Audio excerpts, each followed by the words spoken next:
دلو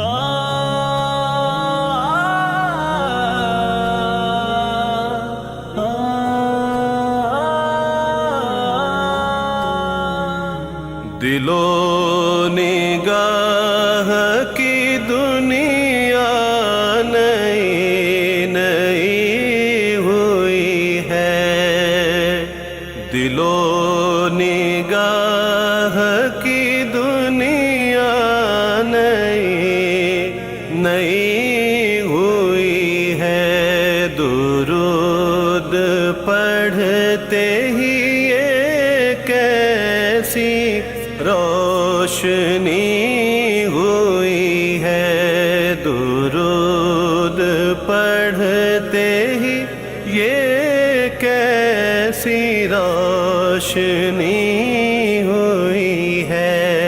میرے لیے میرے آقا نے بات کی ہوئی ہے،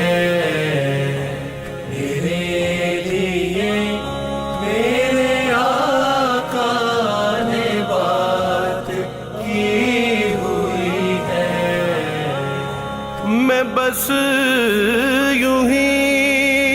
اجمالی تعارف میں آپ کو اس کتاب کا کرا دوں، صحیح، کہ ہمارے سننے والوں کو بھی پتہ چلے کہ اس کتاب میں ایسا کیا ہے، تو میں فہرست سے اجمالی تعارف کروا دیتا ہوں۔ جیسے حمد اور نعت سے کتاب شروع ہوتی ہے، اس میں شجرہ شریف ہے، مختصر تعارف شیخ میاں حضور کا تعارف ہے، پھر انتصاب، پیش لفظ، اظہار تشکر۔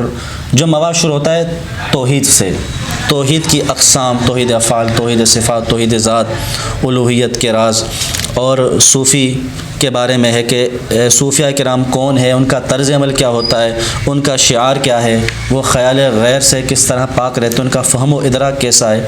پھر تصوف کی میاں صاحب نے جو کمال تشریح کی ہے، تا کے معنی، صاد کے معنی، واو کے معنی، فا کے معنی، اور اس پر ایک اچھی خاصی طویل بحث میاں صاحب نے فرمائی، تا کے درجات کتنے ہیں تصوف کی، تا کے بندے نے اپنے رب سے کیا عہد کیا ہے، حقیقی بندہ کون ہے، تخلیق اول، سب سے پہلی تخلیق کون سی ہے، پھر نفس، سرکش نفس کا علاج کیا ہے، سبحان اللہ، جو بنیادی چیز ہے، سرکش نفس کا علاج، انبیاء کرام کے طریقے، طہارت، ذکر بالجہر، چلوں کی اصل کیا ہے۔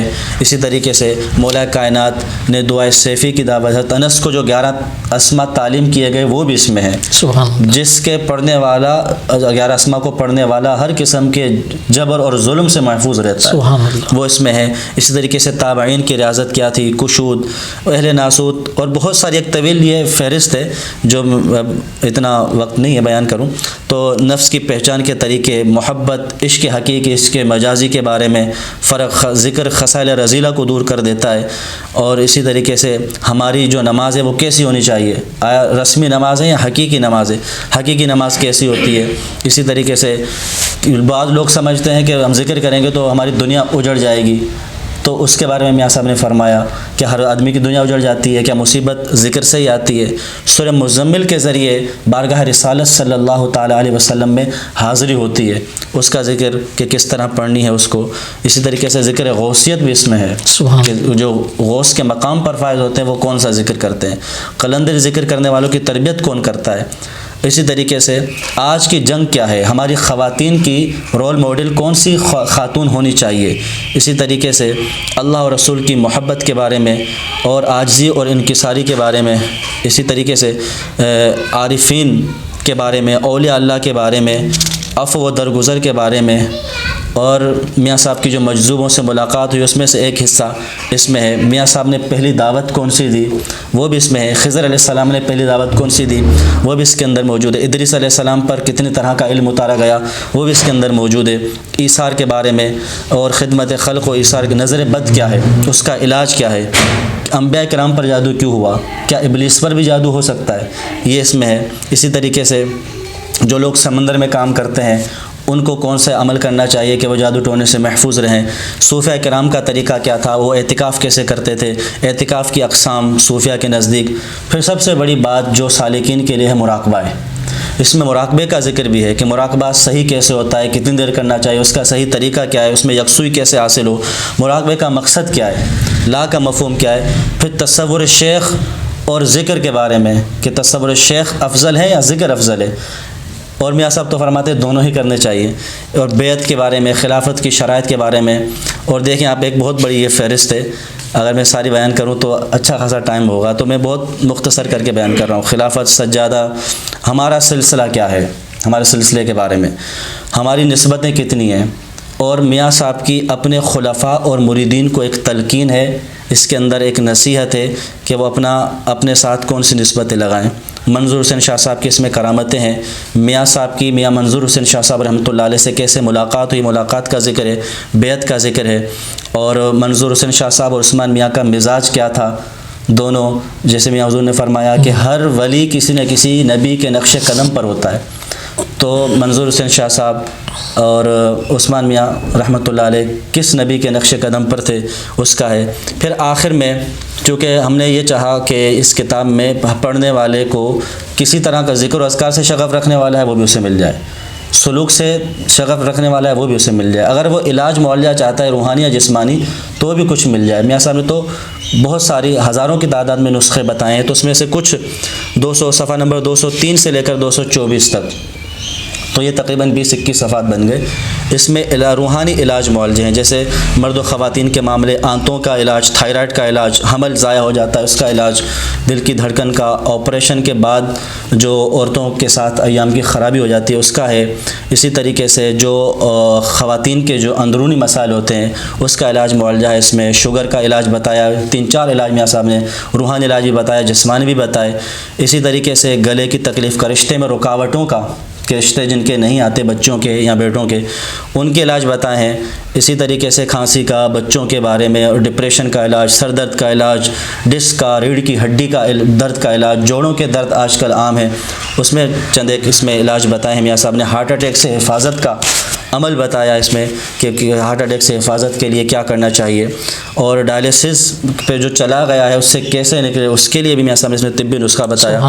اور گردے، مثانے کی پتھری کا، پیشاب کے قطروں کا، جسمانی طاقت کا، کہ جو آدمی وقت سے پہلے بوڑھا ہو جاتا ہے جیسا کہ آج کل کی خوراکیں ہیں، تو اس میں میاں صاحب نے ایک نسخہ بتایا کہ اگر وہ استعمال کرے تو اس کی جوانی اگر 10 سال ہے تو اس کی جوانی 25 سال چلے گی. سبحان اللہ. تو اتنا کچھ اس میں ہے. الحمدللہ الحمدللہ. تو یہ اجمالی تعارف ہے کتاب کا. تو انشاءاللہ العزیز یہ سلسلہ یوں ہی جاری رہے گا. میں اپنے دونوں مہمانوں کا شکریہ ادا کرتا ہوں. اللہ تبارک و تعالی ان کا آنا قبول فرمائے، اللہ تبارک و تعالی ان کی کاوشوں کو اپنی بارگاہ میں قبول فرمائے، اور اللہ تعالی مزید ہمت عطا فرمائے، یہ مزید سلسلے کا کام اسی طریقے سے کرتے رہیں. یہ سلسلہ الحمدللہ جاری ہے اور یہ اسی طرح جاری و ساری رہے گا انشاءاللہ العزیز. آنے والے دنوں میں مزید میں حضرت صاحب کو، تیمور صاحب کو، ممتاز بھائی کو مدعو کرتا رہوں گا، مزید ان سے جو ہے وہ ہم کلام ہوتے رہیں گے. اس کے علاوہ جو دیگر ہمارے جو سلسلے کے خلفاء ہیں ان کو بھی ہم دعوت دیں گے، اور گاہے بگاہے ان سے بھی ہم میاں حضور دامت برکات قدسیہ کے فرمودات کے حوالے سے، آپ کی تعلیمات کے حوالے سے، آپ کی صحبت کے حوالے سے ہم بہت ساری باتیں ان سے جانیں گے، سنیں گے. ہمارے جتنے بھی ویورز ہیں، دیکھنے والے ہیں، ان تمام دیکھنے والوں کا بہت شکریہ. آپ تمام احباب اس پروگرام کا ضرور ہمیں فیڈ بیک دیجیے، ہمیں بتائیے کہ آپ کو پروگرام کیسا لگا اور اس کے اندر مزید کیا ہم بہتری لا سکتے ہیں، مزید کن چیزوں کا ہم اضافہ کر سکتے ہیں.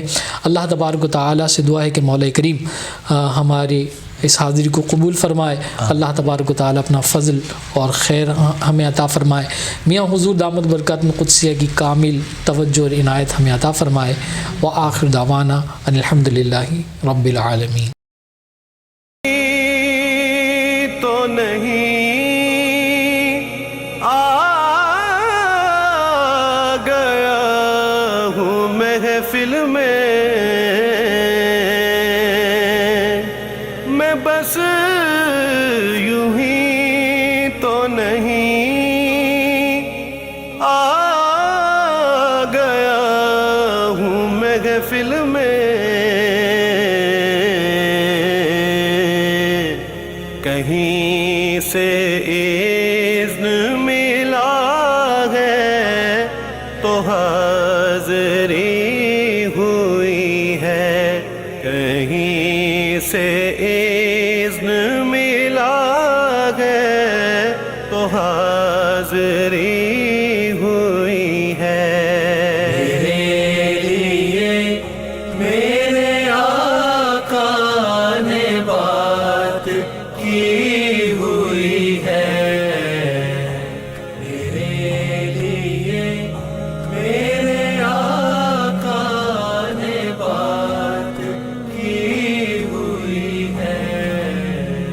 یہ سر اٹھا